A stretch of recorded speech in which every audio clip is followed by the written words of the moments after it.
Hi there, this is Marisa from DigitalScrapbook.com, and today I'm going to show you how to use Affinity Photo and a quick page, and I'm just going to quickly add in my own photos and make a digital scrapbooking layout quite quickly. So I've started here at DigitalScrapbook.com, and I've chosen this quick page here, and I've already downloaded it. And so this is basically a layout. It's already completed, and I'm just going to add in my own photos.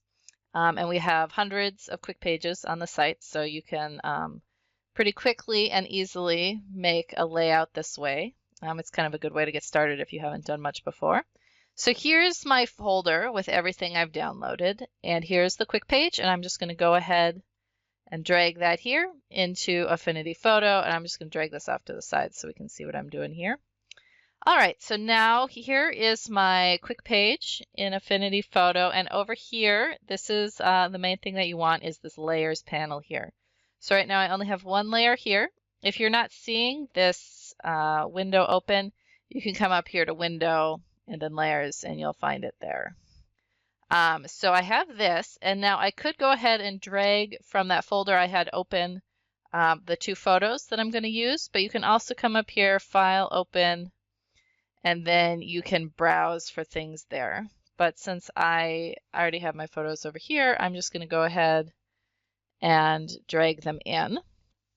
Okay, so now you can see that they have brought my two photos in here, but they are on top of my quick page. So I'm just going to go ahead and I'm going to drag this photo below and this photo below. And now I need to resize. So I'm going to get the Move tool here and select my photo here just by clicking on it.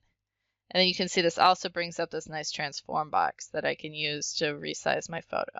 Okay, I'm going to put that one there. And then I've got this bigger photo here that I'm going to have to go ahead and drag on the corners here to resize it. And get it a little smaller. There we go. So now this might be a finish spot for you. This looks great. I'm just going to go one step further, and I'm going to make my photos black and white just to see how that looks. So to do that, I'm going to use the adjustment panel here.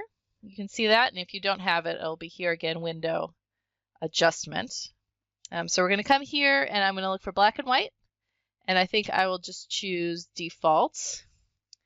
And then, so you can see now one of my photos is black and white, and one of them isn't. And so to fix that, I'm going to come back over here to my layers, and I'm just going to drag this so it's above both of my photos.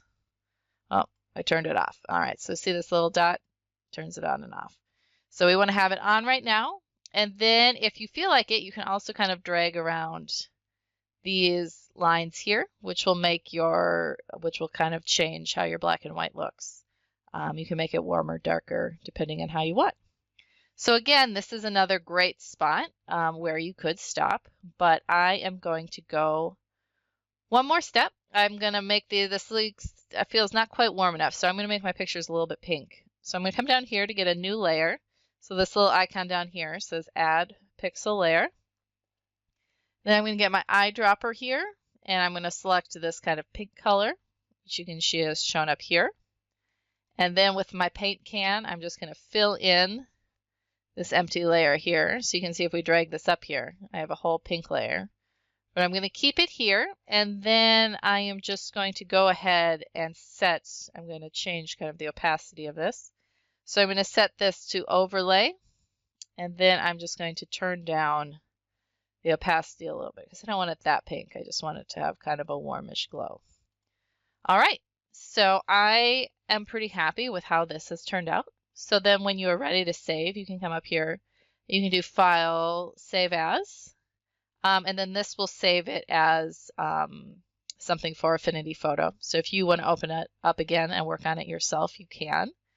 If you want to share it on the web or with someone else, you can go here to Export, and you can choose JPEG.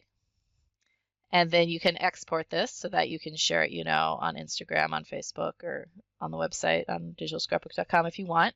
You can also go ahead and make this smaller if you are going to share. If you're going to share on the web, you may want to make it smaller. If you're saving for like a photo book or something, you want to leave that at full size. But if you're going to, put it up, to share somewhere, you might as well make it smaller to make it a little bit easier for yourself. And then we can also, if you want, for some reason, if you want to share the layered file with somebody, you can export this here as a PSD. This will make it so people with Photoshop can open it. And then you can look around a variety of other options here, depending on if you need them.